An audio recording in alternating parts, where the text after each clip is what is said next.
कि काला नमक चूँकि देसी है तो जितना आयरन और जिंक उसमें और कैल्शियम काला नमक में पाया जाता है उसमें आपको उतना दलहन और तिलहन में नहीं मिलेगा।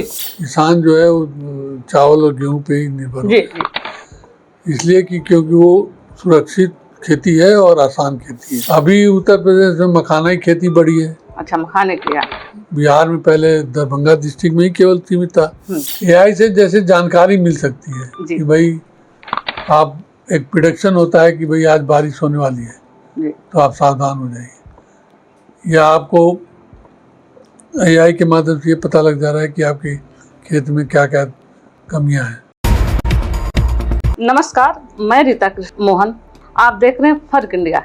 इस समय मेरी मौजूदगी कृषि अनुसंधान परिषद में है, आलमबाग। इस समय मेरे साथ संजय सिंह सर हैं, महानिदेशक हैं सर। चलिए सर से बात करते हैं। सर बहुत बहुत स्वागत है फर्क इंडिया में आपका। सर कृषि को लेकर कुछ हमको जानकारी दीजिए कि कैसे किसान को फायदा हो सकता है।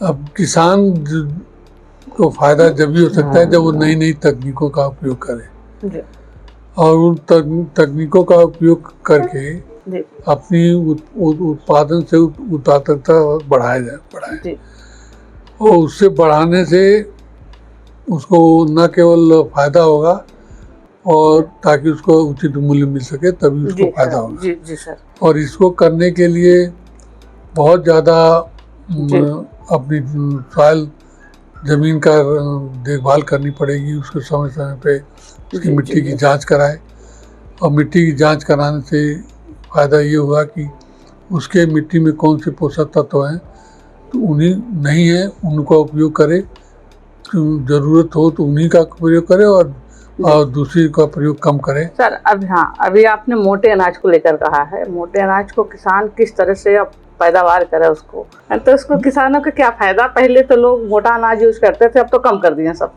देखिए मोटे अनाज का फायदा तो है जी, लेकिन अभी इतना उत्तर प्रदेश में किसानों को मोटिवेट होने में समय लगेगा। जी। क्योंकि बीच में सबको 140 लोगों का पेट भी भरना है। जी। वो भी सरकार को देखना है। जी। तो अगर बहुत ज़्यादा मोटा अनाज भी पैदा करने से सरकार को या किसानों को फायदा नहीं होगा। जी। क्योंकि मोटे अनाज का उपयोग हम उतना ही कर सकते हैं जितना कि हमारा पेट की पाचन शक्ति सही है। जी। बहुत ज़्यादा से फिर दवाइयों का प्रकोप शुरू कर देना चाहिए लोगों को मोटे अनाज। प्रकोप बढ़ सकता है। जी। मोटे अनाज करने से फायदे हैं मनुष्य को, लेकिन मैं आपको बता दूं हमारी जितनी भी देसी प्रजातियां हैं विभिन्न फसलों की, उनमें भी वही पोषक तत्व हैं जो मोटे अनाज में। तो हम लोगों को देसी प्रजातियां पे भी ध्यान देना चाहिए और वो बहुत ज़रूरी है और हम इस पे बहुत जोर शोर से काम कर रहा है। जैसे आपको उदाहरण के तौर पर बता दूं कि काला नमक चूँकि देसी है तो जितना आयरन और जिंक उसमें और कैल्शियम काला नमक में पाया जाता है उसमें आपको उतना दलहन और तिलहन में नहीं मिलेगा। काला नमक। तो एक एग्जांपल मैं बता रहा हूँ। तो इस तरह से देसी प्रजातियों में अभी मैंने एनालिसिस करवाया था अरहर की मुझे 8-9 तरह की कलर की प्रजातियाँ मिली हैं। कोई काला है, कोई भूरा है, सफ़ेद है, कोई उस तरह का कई तरह की मिली हैं। तो हर तरह के में अलग अलग पोषक तत्व पाए गए। तो ये देसी प्रजातियों की बात, तो ये हमारे मनुष्य के लिए ही शरीर के लिए उपयोगी है। अगर इस तरह की दाल का हम प्रयोग करें तो आपको न केवल उनका स्वाद अलग मिलेगा बल्कि आपके पोषक तत्व सर। लेकिन अब दालों की पैदावार हमें लगता है पूर्व क्षेत्र में मैं देख रही हूँ कम हो गया पूर्वांचल में, तो उसको कैसे क्या किया जाए कि अब वो थोड़ा सा बढ़ने लगे ज़्यादा? उसके लिए थोड़ा सा मोटिवेट करना पड़ेगा क्योंकि किसान जो है वो चावल और गेहूं पे ही निर्भर होता है। इसलिए कि क्योंकि वो सुरक्षित खेती है और आसान खेती है। बाकी में थोड़ा सा मुश्किल रहता है, लेकिन अरहर की खेती हो रही है। चने की खेती थोड़ा कम हुई है क्योंकि उसमें दो नुकसान होते हैं। चने की खेती में सबसे बड़ा नुकसान अब मनुष्य खुद है। जी। जिसकी वजह से लोग नहीं बोते अपनी। हाँ, अगर इसमें पूरा गांव का गांव अगर लगाएगा तभी उसमें सफलता मिलेगी, नहीं तो 1-2 किसान या 4 किसान के लगाने से। सर जैसे अभी आपने कहा काला नमक बहुत फायदा करता है, लेकिन काला नमक इतना महंगा है कि आम इंसान तक पहुंच ही नहीं पाता है, उसके लिए क्या किया जाए फिर? मैं ओरिजिनल काला नमक की बात कर रहा हूँ, जो आपको मार्केट में मिलता है उसमें ये सब नहीं मिलेगा आपको जी। वो तो आपको मिक्सचर है, उसमें 80% सांबा मंसूरी है और 20% वो है जी। तो उसमें आपको कहाँ से मिलेगा आपको? तो असली काला नमक खाइए, उसमें गुणवत्ता पाइए। अब यही तो, इसी के लिए तो अभी आपके समक्ष हमने अपने विचार रखे कि इसको कैसे इसलिए मैंने बढ़ावा नोट किया था यही, और आने वाले समय में होगा समस्या का समाधान। अच्छा, पशुपालन को लेकर आप बता रहे थे, कुछ पशुपालन को बढ़ावा। देखिए, पशुपालन को भी बढ़ा, जैसे आप बताया आजकल टेक्नोलॉजी है, एक कैक्टस जो हम लोग ऐसी नागफनी जिसको करते हैं, उसके कई सारे गुण हैं जी। वो आपको आहार के रूप, पशुओं का आहार के रूप में बड़ा खिला सकते हैं जी। उसका आप जो जैकेट वगैरह, जूते वगैरह बनते हैं वो भी है। अच्छा। मेडिकल में उसका उपयोग है, आपका ये फ्यूल में उपयोग उसका हो रहा है।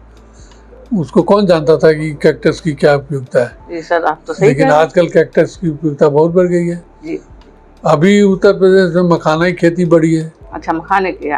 बिहार में पहले दरभंगा डिस्ट्रिक्ट में ही केवल सीमित था, अब ये धीरे धीरे यहाँ किसान भी रुझान ले रहे हैं और उत्तर प्रदेश सरकार इसको बढ़ावा भी दे रही है। हम उपकार जो है सीतापुर केवके के साथ मिलके 5 डिस्ट्रिक्ट में मखाना की खेती का अपना सोच शुरू कर दिया है और आने वाले 2-4 साल में वहाँ मखाना के अच्छे किसान लोग हैं।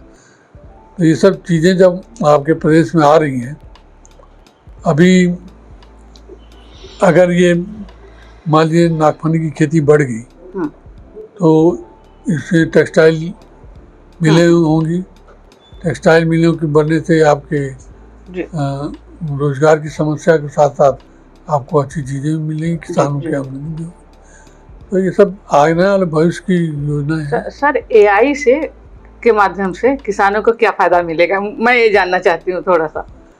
AI से जैसे जानकारी मिल सकती है कि भाई आप, एक प्रेडिक्शन होता है कि भाई आज बारिश होने वाली है तो आप सावधान हो जाइए, या आपको AI के माध्यम से ये पता लग जा रहा है कि आपके खेत में क्या क्या कमियां हैं। तो इन सब चीज़ों की जानकारी अगर किसान को मिल रही है तभी तो उसी के आधार पर खेती अब करेगा।